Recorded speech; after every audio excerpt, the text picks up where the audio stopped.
ఈ జబర్దస్త్ రాకేష్ గాడు Keshav Chandra Ramavath short cut లో కేసీఆర్ పేరు మీదుగా ఒక చిత్రాన్ని తెరకెక్కించడం జరిగింది.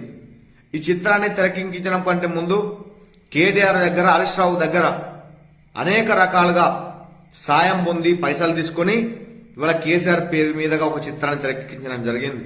దాంట్లో స్పష్టంగా కాంగ్రెస్ పార్టీని, కాంగ్రెస్ పార్టీ గత పాలనను పరోక్షంగా విమర్శిస్తున్నట్లు, తిడుతున్నట్లుగా ఆ సినిమాను తీయడం జరిగింది.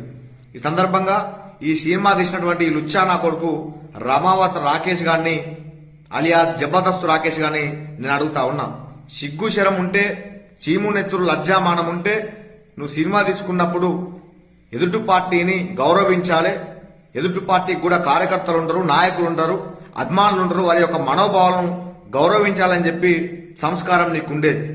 పైసలు తీసుకున్నటువంటి కుక్కవు, పైసల కమ్ముడునేటువంటి లంగవు, లఫంగవు నువ్వు.